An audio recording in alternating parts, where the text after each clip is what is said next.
que je peux vous dire, c'est que c'est un film qui va parler ce qu'on a appelé l'évacuation, le mois de mai 1940, où les populations du Nord ont fui devant l'avancée des Allemands. Donc les civils ont été abandonnés par les autorités qui s'étaient déjà enfuis. Donc ils ont dû survivre dans un paysage et dans un pays à l'abandon en 48 heures. Et je trouve terrible, fantastique, dantesque ce que les gens livraient eux-mêmes sur les routes de France, sous le chaud soleil du mois de mai 1940, ont dû endurer pour survivre en fait. Donc c'est l'épopée en fait, c'est un western pour moi.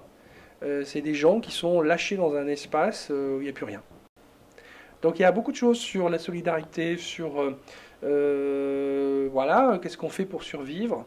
Il faut trouver de l'eau, il faut voler pour manger, etc. Ce qui est impensable une semaine avant.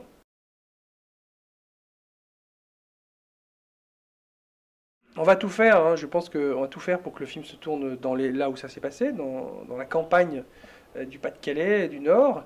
Après, il faut retrouver les endroits, faut être malin pour que la reconstitution soit juste.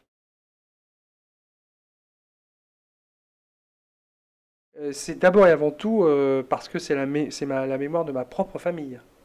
C'est-à-dire que moi, dans ma famille, ça fait 40 ans qu'on me raconte l'évacuation au jour le jour.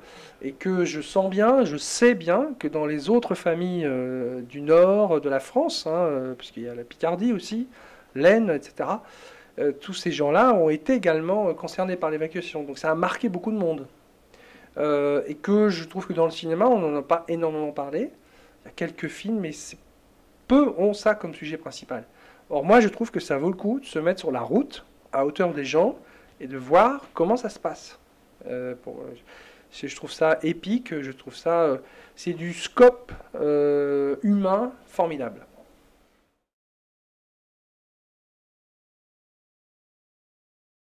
Et je vais vous faire une révélation. Je suis du Nord aussi, comme Christian, et mes parents ont été évacués aussi. Et j'ai été bercé par ces mêmes histoires. Et puis, quand bien même il ne s'agit pas d'utiliser le cinéma pour faire des choses personnelles, et Christian raconter l'histoire de sa famille et éventuellement de la mienne, s'il veut bien, c'est pas le propos. Et ce film a une dimension bien plus universelle que ça. De tout temps, le cinéma a revisité son histoire. Moi, j'ai toujours bien aimé les films historiques. Il n'y a pas que Joël Noël.